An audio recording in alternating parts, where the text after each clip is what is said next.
All right, so hello, I am Mike the Dr. Pirani, and today I'm being joined by Supernova's owner, Tyler Combs. How's it Hey, going, how's it Tyler? going? Hanging in there. How about yourself? Not bad. I mean, you seem to have had a busy week, to say the least. Yeah, to say the least, it's been busy but always fun. It's not really work when it's got to do with esports. So Yeah, I mean, everybody, we always want our piece, but things got a little rocky for you this week. yeah, for sure, definitely a little rocky for me, but a lot more rocky for all of our friends over at Blue Rose. But definitely rocky for me as well. I can definitely attest to that. Yeah, so now things seem to start a couple months back when it seems like your team, Supernova, got a new investor, Jess. Um, Now, whose idea was it to bring Jess in? So originally, how it kind of panned out was the team was doing really well. So we had been working with a person named Nikki, also known as Array, in game, and she was kind of helping us, get the team in order, get them in schedule, kind of, the different things necessary for the team to be successful as they were doing boot camp. And then kind of midway through boot camp, or preparations for boot camp, she introduced Jay Reborn, who would end up being Jimmy, also known as their head coach. And he would kind of lead them through boot camp into the fall season. And then going into kind of the winter side, he was like, hey, I have somebody that's an analyst in training, is a really great friend of mine. I'd love to have her on board so that way she can practice some more of her analytical work. And, I really can attest for her. So he brought on Jess, and she was brought on as a basically non-paid analyst intern focused on, just basically perfecting her skills and working with the team that was making a lot of progress. I mean, we were going on close to 1 year with some of the guys Oh wow, being on the roster. Yeah, so that's a long um, time. yeah, so we were really prepared to do some big things, and we figured, we'll take all the help we can get. We've got Jimmy, and now we have an analyst in training, so we were looking pretty solid. But that's kind of how Jess got introduced into the mix. She actually came on as an analyst for staff. So, a lot of what I've been reading is that she kind of then came into that role, but then transitioned into an investor. So yeah, so she came in into that role. The team was doing really well going into spring. They ended up getting knocked out in the first round of open qualifiers, which was really kind of heartbreaking for them, especially all the work they did going through Yeah. boot camp. But she saw a lot of potential in them as a team. I mean, they put in a lot of work summer into fall into spring. So um, she kind of stepped up. One of the days she pulled Connor and I aside and was like, "Hey, I really like the progress of the team. I really like where they're headed. I like what you guys have built here at Supernova. I've been kind of keeping a mindful eye on the side, and I'd like to invest into you guys. I don't know if you know, but I'm an investor, and I've been looking to start a project of my own, but I think this is the best place to kind of start. So that's kind of how she got into the mix of then being an investor rather than an analyst. Now, did that come as a surprise to you, or did it seem kind of like fishy at all? It came as a surprise, but I mean, I think for us at the time, I guess we were kind of happy with where we were. I mean, we ran the first ever amateur boot camp. We were getting a lot of limelight for doing the boot camp, something that, no amateur org really does. We had started something that we would hope would end up being a movement for amateur orgs, housing players, even if it was only for a week. Yeah, So we were I pretty mean, content for where we were. So yeah, her coming by and being like, "Oh, I'm also a $1 million investor." That was like, okay, maybe this is somebody finally noticing us. So it wasn't really a surprise, more or less like, we were finally happy that it might now be our time. yeah, I mean, when you have players for that kind of length, even some LCS teams don't have players for that long. So I mean, that definitely could show something. So I get where that was coming. Um, but were there any red flags, maybe? Like, because it seemed like she wanted to kind of take over Supernova at that point. I think that the amount was definitely the red flag. I think that the amount that was presented in the start, the whole multi-million-dollar investor, I think that was the first red flag. I think it was more of a red flag for my co-owner at the time, which was Connor Thurston, also known as SN Thor. I think it was a red flag for him because we had gone through a lot of what we call like rough sponsorship kind of routes. I mean, a lot of Yeah. sponsors were looking for certain things, and we just weren't able to provide those. So it seemed very odd that somebody with this much money suddenly wanted our roster because, like you said, there's a lot of LCS orgs that could have utilized that money better, or she could have built her own org and bought out a bunch of challenger players if she wanted. Like, there's a million other options she could have taken, and I think coming to us at the time when we only had a bunch of high diamonds and master players, it seemed kind of odd. But at the time, we were just open to like this might be our big break, so we took the chances it was provided to us. Yeah, and I mean sometimes you don't always you want to take that risk. I mean you take the leap of faith, and this time it maybe didn't quite work out, but you know it is a learning curve. But the players then once that decided to fall apart with the whole Jess and taking over thing, it seems like the players kind of trusted Jay Reborn, who was the C9 C9 analyst. Do you think that maybe that was kind of like a spurn towards you guys? Because I mean, you guys seemed like you were doing pretty good by the players, but then they followed the money. I think for us it was definitely a large shock. I think at the time after everything started to fall apart towards the end, when Connor and I were supposed to get on a flight leaving Washington D.C. to head to California, at that point we had basically told everybody like we're out of here, we're leaving, we're going to California. I think a lot of the players put a lot of faith that in the two of us, and when we didn't go anywhere and we didn't have answers to provide, like we physically did not know what was going on. I think it was a lot for them. I think that that to them was like, oh, if Tyler and Connor can't figure it out, how are the rest of us supposed to figure it out? So I think that in the time of turmoil and everything kind of falling apart and us all trying to answer all the questions to everybody, I think the players looked towards somebody else because, like I said, when we got lost, they automatically stopped wanting to follow us. Like if the owners are lost, we're going to be lost. So I think when the weeks period went by, they put a lot of faith in their coach, the person that for the last 6 months had been leading them through boot camp and kind of led them in the direction to be better players. And all of a sudden he had a lot of faith in Jess, even though she stopped having faith in Connor and I. So he was able to kind of, I guess, rally what I would say is the trust of everybody. Like, hey, I still have faith in her. I still have faith in this. I think she truly just didn't want to work with Tyler and Connor at the time. And I think, as long as you guys stay true to the dream, it'll still be a reality for you. And, a lot of them are under the age of 17. So that dream of being in a gaming house is still very much real. Yeah, it's something that they don't want to necessarily walk away from at the time. And, the only people at the time that were really getting, kind of kicked down were Connor and I. We're the ones standing in the airport going, what's going on when everybody else is still at home, and so we kind of took the first strike in this whole endeavor, I guess. So they still had a lot of room to work with. So working with Jimmy, kind of definitely persuaded them to kind of move forward onto the what would then become the Blue Rose project. So now, did you stay in contact with the players once they left? Like any of the players, or just none of? Like, did you stay anytime? So for us in contact with players, so what ended up happening was after they all left, we spent a week, myself, the previous CEO, which again was Connor, and then our IT guy, which would be Malcolm Brown, also known as Prodigy. The three of us kind of spent a week really trying to get them to understand, like, look, there is something super wrong, suspicious. Like, you guys have to look at the facts and stop looking so much at the dream. Like, we just made that mistake, and now we're here jobless, standing at airports. Like, you guys have to understand, like, this is real, and this could really come to bite you. And I think that after that, they really didn't want to hear any more about, like, the negative side. They were strictly focused on what was in front of them, which was, Jay Reborn, Jess, and kind of Filthy that moved on with them. But, they were focused on that. That what was in their ear, telling them, look, don't listen to what those three have to say. They're just upset and jealous that we didn't want to work with them, blah, blah, blah. Yeah. But, for us, that really wasn't the case. So as far as contact with the players go, there was a point where all contact was pretty much cut off for them to us. There was the occasional, we would see them in matches and things like that. But as far as, like, the constant contact we would have day in and day out, it just started to dwindle away, and it was left to basically myself, and Connor to kind of keep up with their Twitters and just keep a watchful eye and make sure, if something did happen, that at least we were around to help pick up the pieces.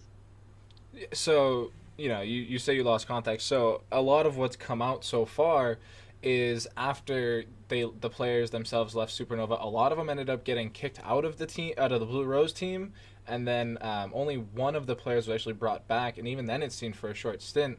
So I guess my question was, did you have, like, any inner knowings of the workings there, or was that you just catching it all from Twitter where, like, oh, so-and-so got kicked and now Blue Rose suddenly has, like, a whole new roster? For us, it was more just following the social media like everybody else, kind of following the Twitter. When Philly got kicked, for us, that was something that, if I'm being honest, really wasn't that surprising, not based off of his gameplay, but we knew for a while that Jess wasn't really fond of kind of his support style. So, when he got removed, that wasn't like a red flag for us, I guess. That was more of like, okay, we knew that was coming. He kind of went with the team because he was part of the package of 5, and then eventually he was going to be removed when they found somebody to replace him. But I think that, yeah, it was definitely surprising when we started seeing things like Hopeful and Fan kind of being moved off because, again, they're players that we had for a while and we thought had a lot of potential. And she had stated multiple times, like, I think these guys are the next 5. And to see them kind of get moved off was definitely a surprise for us. But, yeah, we were kind of stuck to Twitter because, we didn't have somebody on the inside like, oh, hey, here's what's coming up next. Like, here's the next roster move. Like, we were just as hands tied as the rest of the public on kind of watching things happen and unfold. Yeah, so you didn't have like any knowings of like the contracts and like that the kickings were because of contract delays or stuff like that. It was just kind of like you're completely on the outside, just like the rest of us. Yeah, I think for us, even the contracts part, we felt like, a lot of the things that people saw on social media were more as like barriers for the public and everything for people to kind of think that, oh, this project's really real, like it's really going to come to life for them. So this whole like bringing up the contracts matter, and I think that was more of like, oh, these are extra things that we weren't doing at SN so that people can feel like this is more realistic here at Blue Rose, which, again, like, it just added to the unnecessary hype, Did we know if there were contracts or not? We knew there were contracts being talked about. We knew that there was drafts being passed around, according to some people, but we didn't know if there were, existing. We didn't know if the players had actually signed anything. So, yeah, for us, stuck to social media. And then, just from some of the guys that were pretty open, again, the players had played with us, so sometimes it'd be, they would give us little facts like, oh, yeah, we're signing our contracts this week or whatever else. But we didn't exactly know what that entailed. So now, since this whole thing's blown up and everybody's just kind of like thrown Blue Rose to the side, I did notice that, you were becoming in contact with a lot of the players again. Now, what is that like? Are they coming back to the Supernova brand, or what are we seeing here? So what ended up happening was, there was kind of a leak in the black hole, if we can kind of go with that. There was kind of a leak where somebody had messaged me and was like, hey, there's something going on in Blue Rose, you might want to get a hold of this. So I got a hold of it, kind of looked through the evidence, and I was like, oh my goodness, like we were right. Like this is now the downfall. Like myself, because Connor's no longer around. He kind of gave up esports after the downfall of our project, unfortunately. But for myself, kind of with now Malcolm, who's now the new standing COO, we kind of were like, oh, we need to start making moves on this because, guys that we considered family are basically about to get left out to dry for a second time. And so, when that happened, we invited everybody to our Discord. We gave a link. It was like midnight on a Tuesday. We gave them a link. We brought them all in. We listened to what they had to say, and lo and behold, it was happening a second time. This time, a lot of them were having their own suspicions. This time, the players, they were getting the evidence, so they were feeling, they were starting to see because they were able to see firsthand. They were, building their own stories, and they realized, like, oh my goodness, like this may not be what it was built up to actually be.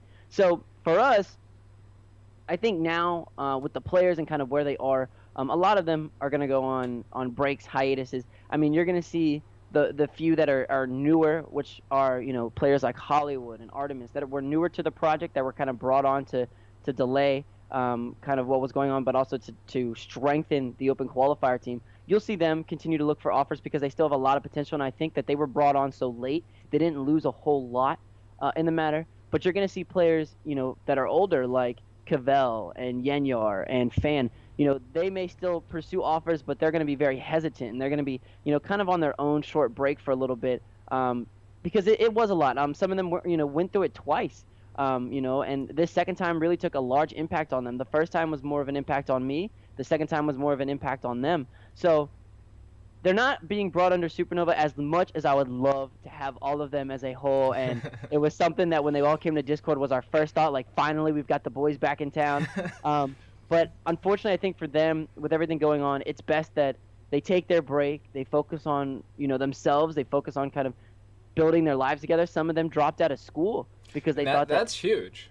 Yeah, for some of them still being in high school, it's a big deal to just drop the ball and move on, And I think that the public right now kind of wants to look at them and wave their adult finger and be like, oh, you guys really should have paid more attention to this. But they're kids. We all make mistakes. We all chase the dream. We all chase what we think is real, even if it seems unreal to everybody else because of the amount that was being given.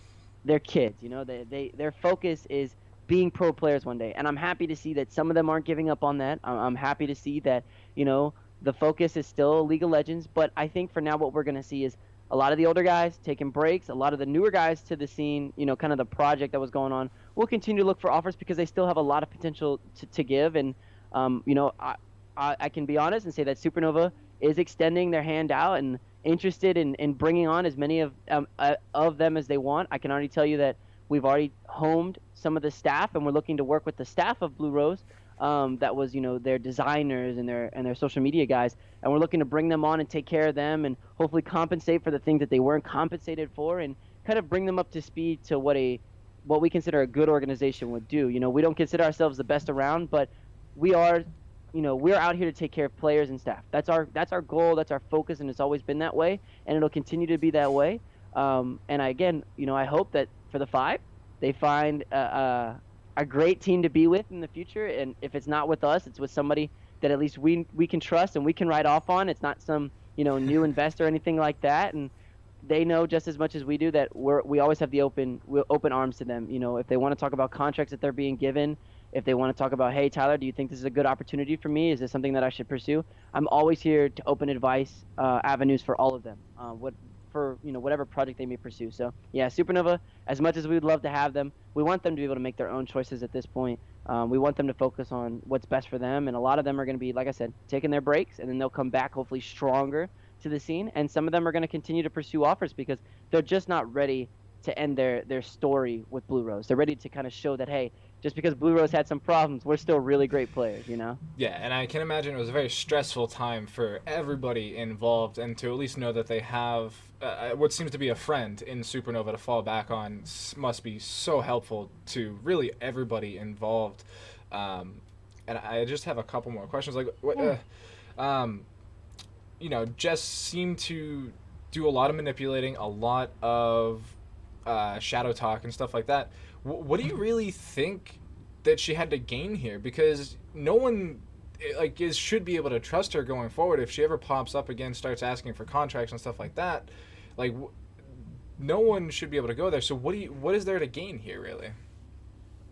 I think that's the question that a lot of people have been asking is kind of what is her motive, what is her gain, what was her focus in offering all these things and then having nothing to show for it.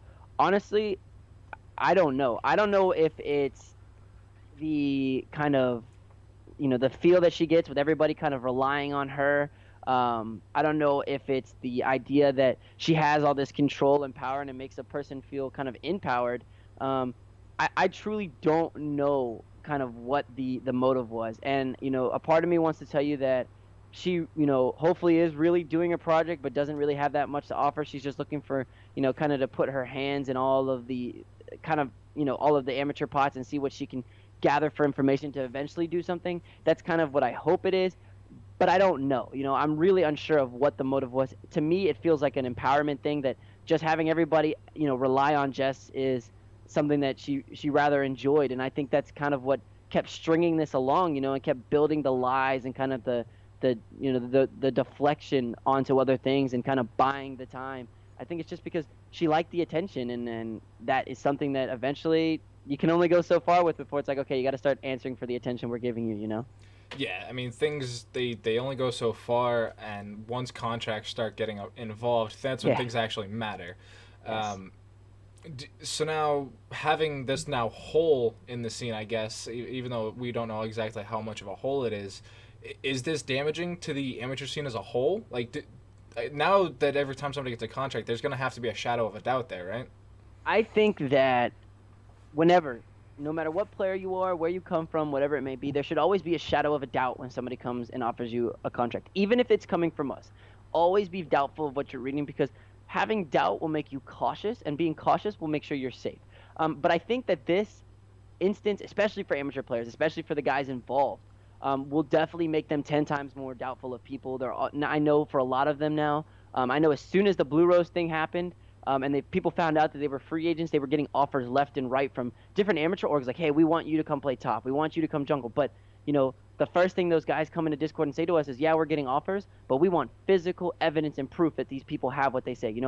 And I think that for a lot of orgs, you should be prepared for that. I mean, I think that amateur orgs need to be prepared to make players feel safe, especially ones they want to sign on. If you offer a player housing and, LAN event fees and all that, you better be prepared to show that to them. Be prepared to show that you can offer what you're offering. Because players at this point, they don't want the word of mouth. A lot of the newer players that are coming into the scene, sure, that may work for a few of them. But the older guys like Yenyar and Cavell and Fan and even the guys from CC Esports, they're ready to see hardcore evidence so that way they feel safe being on your roster. So I think that this is just another kind of nail in the coffin for that doubt, like you spoke about. I think, yeah, this is going to make people way more doubtful. But I think it affects more or less the players involved than it will the public. I think the public's going to read that. They're going to go, oh, man, this really sucks for them. But, amateur players will still be amateur players. They'll still kind of strike at the first thing they see. And you can only hope that with a scenario like this, it kind of opens their eyes to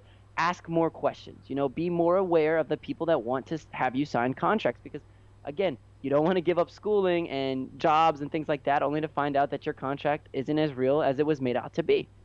Yeah, and with a lot of these amateur players being very young, I mean, 17 years old, 18 years old, I mean, we've seen a lot of drama with these younger players, with Riot only semi-recently, 3-4 years ago now, instituting the player age allowance, and then in some of the other esports, just like 17-year-olds being completely taken advantage of.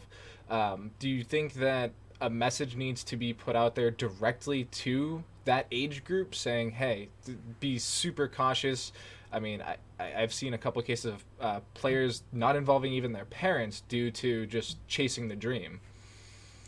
I think that, yeah, I think that they're maybe not necessarily a statement, but I think that, Clerky said it best. There's always people out there that are willing to take advantage of you, but there's also people out there that are willing to support the players and help them. And I think that needs to be the biggest thing that's made known. Like, hey, if you're a younger player, even the older players that are, within the 21 and the 21, 18 to 21 range, we're open, not just us, but everybody in the scene's open to helping you out. There's always people that'll be the first to tell you, like, oh, no, this is a shady deal. So I think that there needs to be a public statement either made from the orgs or made from somebody specifically that, hey, if you're a younger player or an older player and you come across a deal and it doesn't seem right to you and you don't want to go ahead and ask your parents because they're just going to tell you, well, it's video games, it doesn't make sense anyways.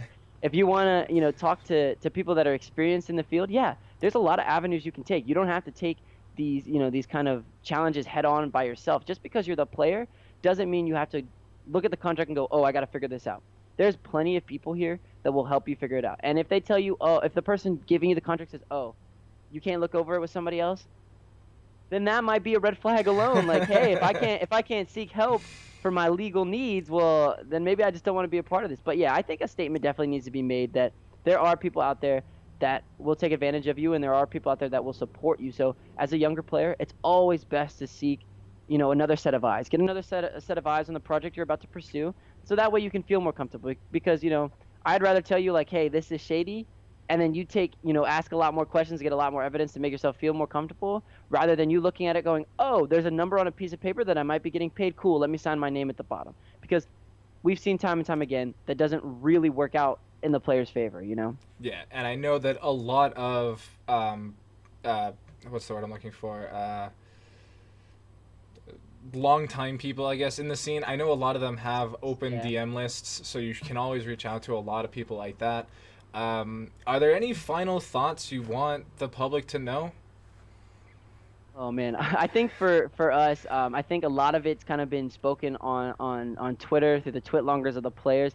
I think that I encourage the public to read their stories. I know some of them aren't exactly well built. They're not English majors, so give their twitlongers a break. They tried, but I think realistically, read all the twitlongers. Read whatever point of views you want to read, whether it's the 2 point of views that are out right now, which are of the jungler and of the AD carry, and of the the old CBO or the general manager, whatever Filthy was considered. Read all the point of views, kind of gather your thoughts. But I think the main point the public needs to take is not what has happened, but more or less what could happen in the future. Be very aware that there are people a lot like Jess that are out there to kind of manipulate players and get them wrapped up into something that may eventually and their career and esports, and take this as a learning lesson, and I think, whatever it may be, this interview or the POVs or whatever, you want, kind of, support the players out there. The amateur scene right now is a 50-50 trade. It can be a hostile environment to be in, or it can be an environment that eventually gets you to where you want to be. And I think, we've seen a lot of players get to where they want to be. I think the amateur scene has a lot to offer, and I think as we move forward through esports in the future, especially with League of Legends, with all the new innovative things that are coming out with the new fives ladder, and the talks of a franchise on the horizon, I think that the amateur scene is going to be sought out more for the grounds to pick up the new kind of pro players. So I think that now, with this kind of scenario, is now more than ever is the time to kind of really look at this and plan for your future. Like, okay, I don't want to be in that supernova blue rose scenario. How can I prevent myself from that? And I think that owners are super responsible for kind of sharing that message with their players. Like, don't be that owner that leads them down the wrong path. Don't be that person, Make sure that they're safe. Guide them to what they want to be. Whether it's with you or, they move on from you to something bigger. Always support the players that work with you, because they are what build us as orgs and as brands. If it's not for players, we don't exist. We can sit there all day and be like, oh, we're doing all the back work. But realistically, without the players kind of going out there and putting our image out, without them, we're nothing. So I think that it's our due diligence to make sure that they're safe no matter what avenue they take. And like for us, though the guys weren't with us during the Blue Rose project, as soon as something happened, we were there open arms for them. And I hope that more organizations are like that with players that do come into a slump. Welcome them back with open arms, and don't be that person to be like, oh, I told you so. Like, be the supporting factor. And I think with this scenario, amateur players, just be aware. There's a lot going for you in this scene, and I'm excited to see the new amateur players where you kind of end up, but also be very cautious. If a contract gets put in front of you, or legal documents, or people suddenly want you to sign stuff, you should ask for help. Don't try to take these things head on. Not that you can't do it, but you should always have a second pair of eyes. Even at 21, I'm asking mom and dad for a second, third pair of eyes when it comes to contracts and things, because I want to make sure what I'm reading is actually what I'm reading. So that would be my advice to the scene, for sure. Yeah, and you never know who's going to come in handy later on, so always be courteous and nice to really everybody you interact with in any scene. Thank you, Tyler, for coming on. I feel like this was a very eye-opening experience for a lot of people, and I do super enjoy getting your take on it. So once again, thank you for coming by and talking with us today. Yeah, absolutely. Anytime. And I appreciate you guys having me on, and, respect to you guys from trying to get all the facts, and good luck to everybody with all their future endeavors. And I hope that this is definitely an eye-opening experience for everyone and not just me. Yeah, so thank you once again. And again, guys, I'm Doctor. I'll talk to you later. Peace.